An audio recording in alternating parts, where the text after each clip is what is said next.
It's Jay. I'm an artist and storyteller who does art videos while talking about my experience growing up as a Jehovah's Witness, amongst other unrelated topics.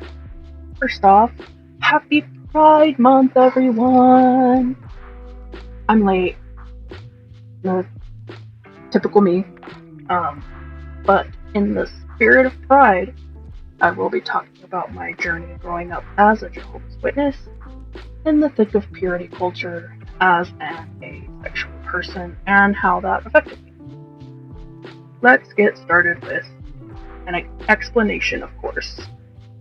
And I will be using coded language and analogies so that I don't get in trouble with YouTube because I don't know exactly what words might trigger anything. Before I forget, for this video, I am drawing my main characters for my story. I am Red Dragon, in the background showing their pride flag. The tie-in with all of the themes. Yeah.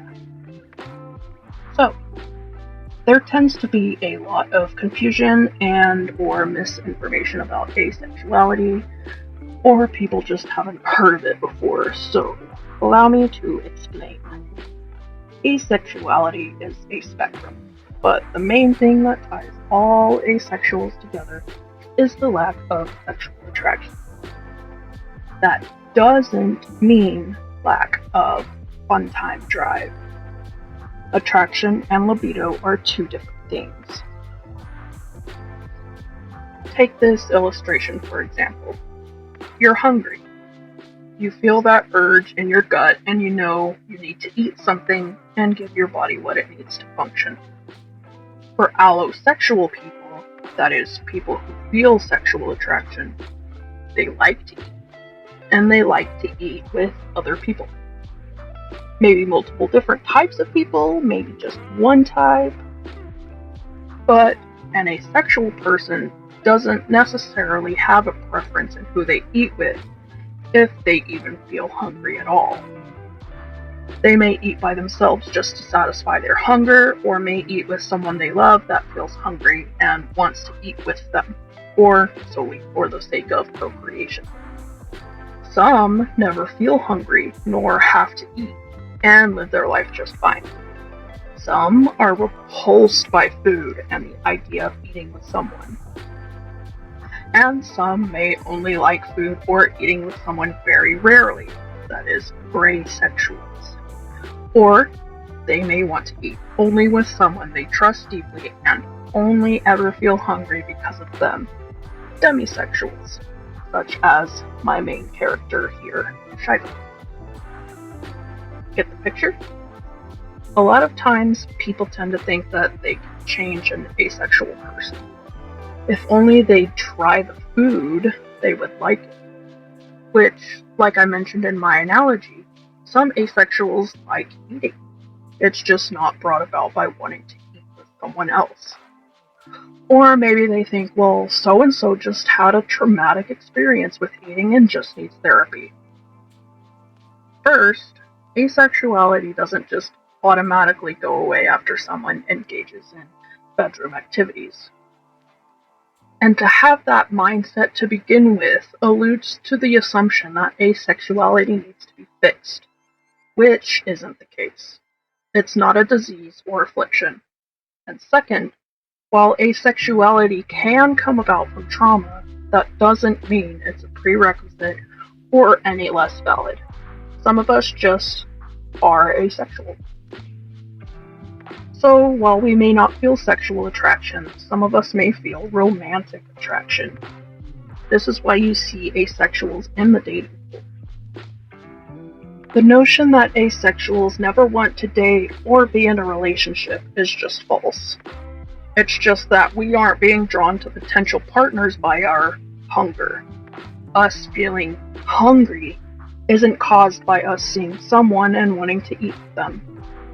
It oftentimes is just our bodies saying, hey, some good hormones might be nice right about now, just saying. Anyway, now that you have a basic idea of what asexuality is, I'm going to now dive into the actual subject of the video. I was born into the Jehovah's Witness religion and then left in my early 20s. I have a whole 3-part series going into more detail about that, so go watch that if you want more details. Okay, now let me explain how the Jehovah's Witnesses view sex and romance to show you just how strict their purity culture is. So first, we have the typical no sex before marriage. That includes all kinds. There is no loophole. Doing so is a disfellowshipable offense. When it comes to dating, the couple has to be chaperoned at all times. There is a bit of gray area as to when it's appropriate to kiss. Some say not before engagement, others say it's okay after dating for a while. If they are seen entering a room or something together alone, that itself is a punishable offense, even if the couple didn't do anything. That goes for any two people of the opposite sex, though not just couples.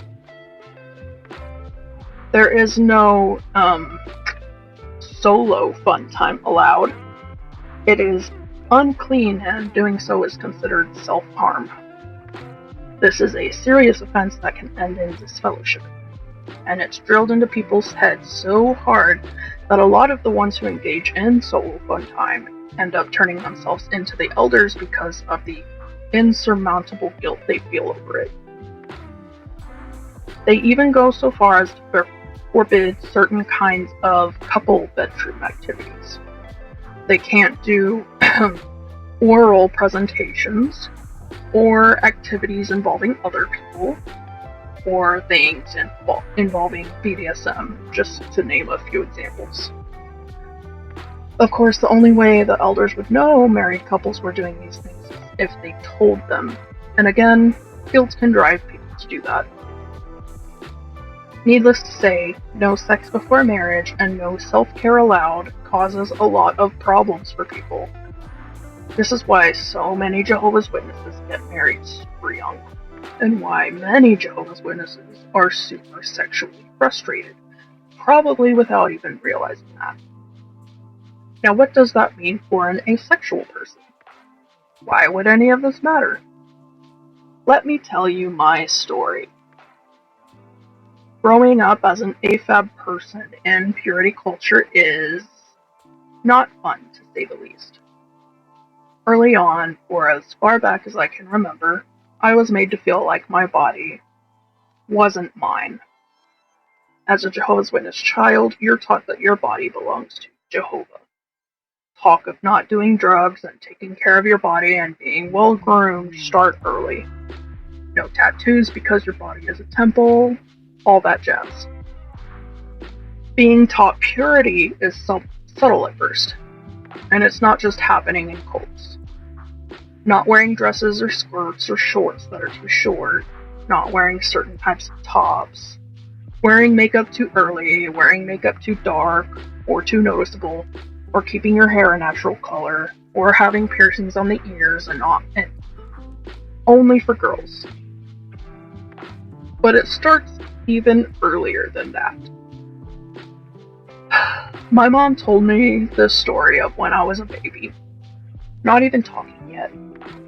I would be sitting in the chair at the Kingdom Hall, and an elder, the same one, would come over and pull my legs closed and tell me to keep my legs shut, as if a baby would know what he's saying. Answer this for me. Why would a baby need to keep their legs shut? And why would someone see a baby sitting there and think sexual things?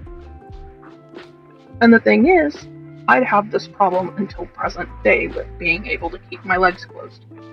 Ha ha, get your jokes in now. So, I have bad knees. It's a genetic thing. It hurts for me to keep my legs together like I'm supposed to. Like I was expected to as a child. At the meetings, I'd have sisters tell me to pull my knees together. It got to the point I started wearing a floor-length skirt for almost all meetings and service. I didn't know what else to do because I physically could not hold my legs together the way they wanted me to without being in pain. And if I'm in pain, I can't concentrate, so how was I supposed to pay attention to the meetings? Of course, I didn't understand the reason I was expected to be modest and keep my legs together until I got older. Why sitting with my legs apart, not even in an unreasonable way, was considered a problem specifically for me and not for my brother, for example. As a kid, I was fascinated with childbirth and pregnancy. There was a set of books that I would regularly check out of the library that had images of pregnancy and different things. It was just my hyperfixation at the time, but I learned the majority of my body through those books, instead of it being taught to me. Topics about sex and such wasn't something that was ever discussed with me, so I never received the birds and the bees talk. I guess because I just seemed so uninterested in it, and never really asked questions about it. I actually kinda just figured it out on my own on how it works, going based off the information I knew of, like, typical male and female bodies. And it was just an, oh, so that's how a baby happens. And then I went on with the rest of my day. It wasn't really a mind-blowing thing for me. I grew up expecting to marry a good, Jehovah-loving man and having kids. I'd have dreams of being pregnant. But I never really had any steamy dreams, and I still only get them very, very rarely. But I understood one day that I would get married and be intimate with a man and have babies. That's what was expected of me. And I'd wonder about what kind of man I'd marry, what he might look like, pick out names for our kids, and he would be so happy that I'd be a virgin when we married, because I have to remain pure for him. Throughout the years, there would be some other Jehovah's Witnesses in their teens and such that got disfellowshipped for being sexually active before marriage.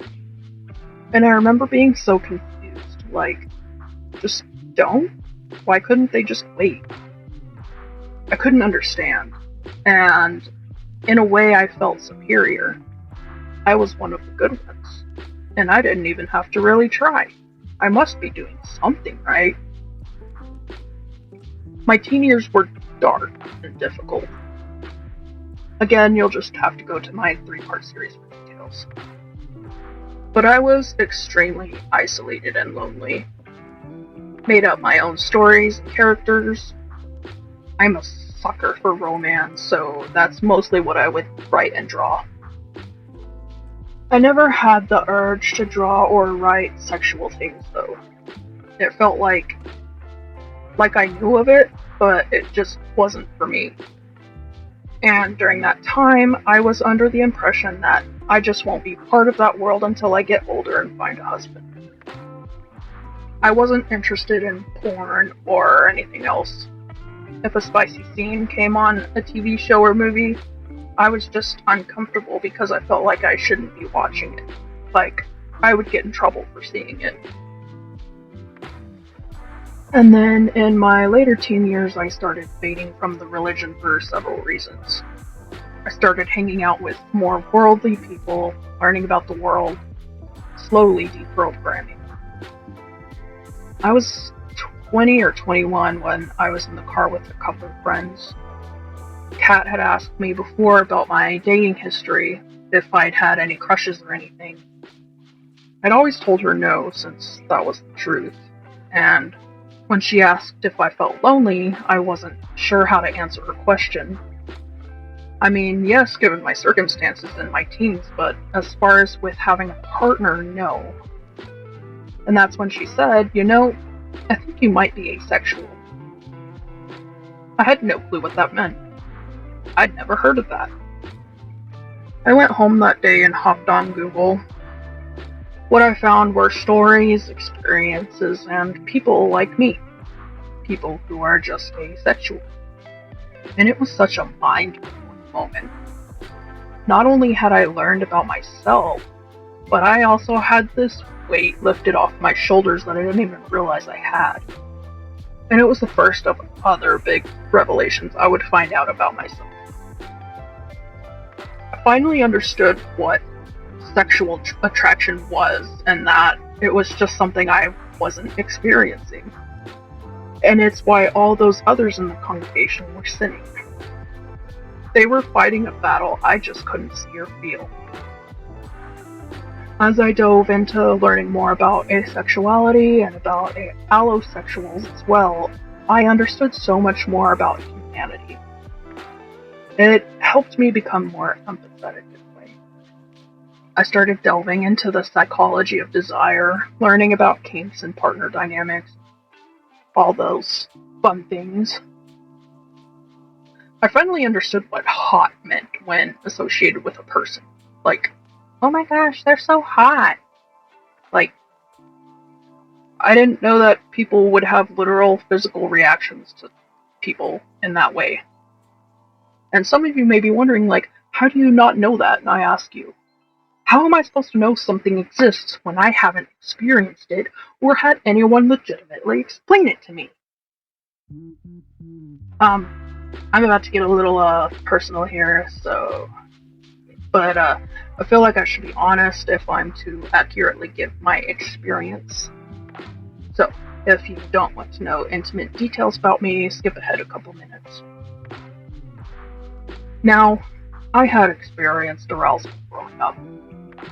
It was something very few and far between for me, and something that was never initiated by another human being, just my body's hormones shifting. And it didn't last long at all. I didn't understand what it was and didn't really do anything about it. After learning about asexuality and deprogramming myself with purity culture, I kind of got into this experimental phase. The phase most people go through in their early teens or prepubescent years. Only I was 21, at least, and just started to actually get acquainted with my body, learning things I should have already understood. I was learning that my body belongs to me, and not some man who I haven't even met yet. And that any man who would consider me to be damaged or used goods simply for giving my body hormones that it needs at times is not a man I would want to be with anyway. Growing up in purity culture disconnected me from my body in a way. And to this day, I'm not entirely sure if that was what made me asexual or not. And I also don't know if that really matters or not. Like I said, asexuality can come about from trauma. And I'm curious to know if religious trauma and purity culture are a correlation to that. Or I could have just been born this way and growing up in that environment just helped to cover it up. When first learning about asexuality, I was relieved. Yes, I don't have to get married. I don't have to have kids. I can just be with myself and love my friends and animals and travel or whatever. Before, I'd always just planned on finding a husband in the New World after Armageddon and all, since I knew I could wait until then. And I absolutely did not want to get married and have kids in this wicked system of things controlled by Satan. I knew no matter how long it would take, I'd eventually get to have that kind of life in the new system. I'm 29 now.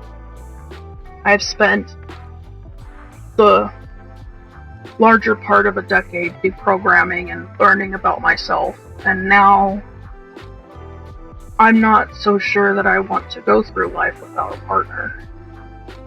My birthday was in April, and I had a bout of depression as I do every year.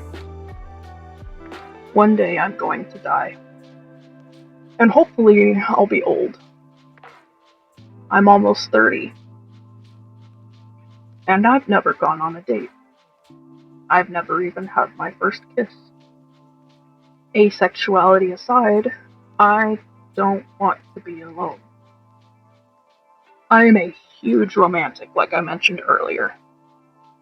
But as an asexual cult survivor, I have no clue where to start. As an asexual, non-binary fungus, I don't know what my person is like, who I would be compatible with. And as a cult survivor, I don't know who would be willing to give someone like me a chance.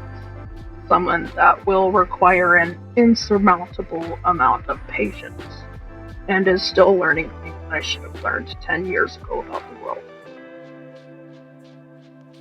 I'm being a bit more vulnerable here than I intended,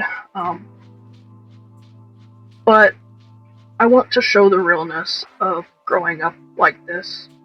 I want to show the real, difficult, and heartbreaking thoughts and feelings that someone coming out of a cult will have. Maybe so others know they aren't alone, and so others can know what to avoid or what to look for when wanting to help a cult survivor. Anyway, thanks for watching and listening to this fungus.